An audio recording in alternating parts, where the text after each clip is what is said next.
بسم اللہ الرحمن الرحیم۔ آج کی گفتگو کا آغاز نبی اکرم نور مجسم صلی اللہ علیہ وآلہ وسلم کے اس مبارک فرمان سے کرتے ہیں جو کہ سنن ابن ماجہ شریف کے اندر یہ حدیث پاک موجود ہے۔ میرے نبی پاک صلی اللہ علیہ وآلہ وسلم نے فرمایا، طلب العلم فریضۃ علی کل مسلم، فرمایا کہ ہر مسلمان پر علم حاصل کرنا جو ہے وہ فرض ہے۔ اب اس حدیث مبارکہ کے تحت علماء کرام نے بیان فرمایا ہے کہ انسان کی اپنی حالت اور کیفیت کے مطابق اس طرح کا علم حاصل کرنا جو ہے اس کا ضروری ہے اور فرض عین ہے۔ جس طرح کہ اگر ایک لڑکا جو ہے جب وہ بالغ ہوتا ہے تو اس کے بعد اس کے نماز کے احکام، روزے کے احکام، کیونکہ اس پر روزے جو ہیں وہ بھی فرض ہو جاتے ہیں، اس طرح کے شرعی مسائل جو ہیں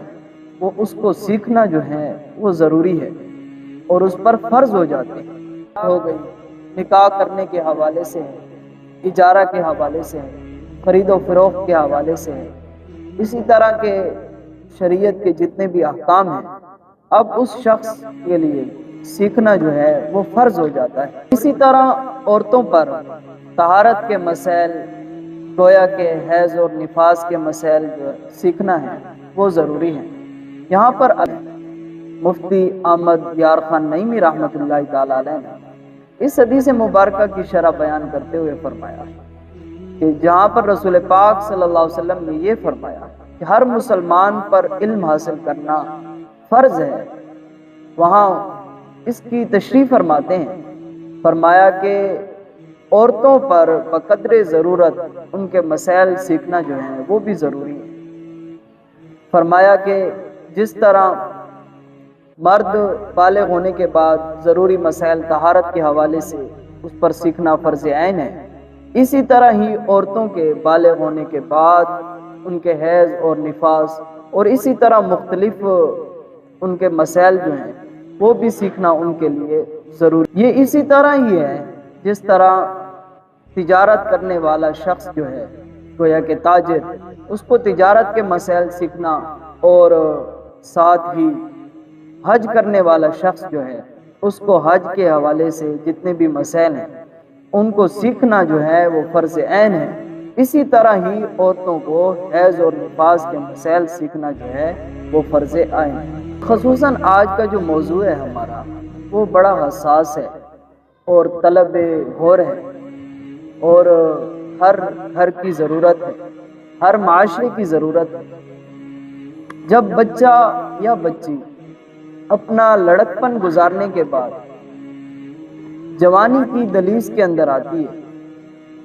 تو اس کے جسم کے اندر مختلف تبدیلیاں واقع ہوتی ہیں۔ جب بچی خصوصاً ان تبدیلیوں کو دیکھتی ہے تو وہ ڈر جاتی ہے، وہ سہم جاتی ہے، پریشان ہو جاتی ہے۔ اگر اس کو پہلے سے اس حوالے سے خبر نہیں ہے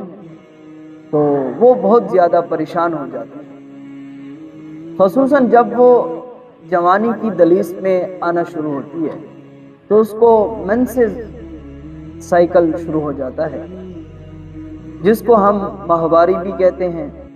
اور ساتھ اسلام کے اندر حیض کے نام سے اس کو شمار کیا جاتا ہے۔ جب منسز شروع ہوتے ہیں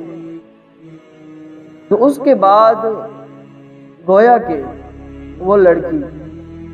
اللہ سبحانہ و تعالی نے اسے لڑکپن سے نکال کر جوانی عطا فرماتی ہے اور اب وہ لڑکی بالغ ہو چکی ہے، اب اس کی عمر اس مقام پر آ چکی ہے کہ اب وہ بلوغت کے مرحلے کے اندر داخل ہو چکی ہے۔ بالغہ عورت کے آگے والے مقام سے جو خون آتا ہے نہ وہ بیماری کی وجہ سے ہو اور نہ ہی بچہ پیدا کرنے کے بعد والا خون ہو، جو آگے والے مقام سے آتا ہے اس خون کو حیض کہا جاتا ہے۔ وہ کم از کم 9 سال کے بعد عورت کو جو ہے وہ حیض آنا جو شروع ہو جاتا ہے۔ حیض جو ہے وہ کم از کم عورت کو 9 سال کے بعد آنا شروع ہو جاتا ہے اور حیض کی کم از کم مدت 3 دن اور 3 راتیں ہیں، گویا کہ 42 گھنٹے۔ اگر اس سے 1 منٹ بھی کم ہوگا تو وہ حیض نہیں ہوگا، وہ بیماری کا خون ہوگا۔ اور اس کی زیادہ سے زیادہ جو مدت ہے وہ 10 دن ہے۔ اگر 10 دن سے بھی زیادہ اگر وہ عورت کو خون آنا شروع ہو جائے گا تو وہ حیض نہیں ہوگا، وہ بیماری کا خون ہوگا۔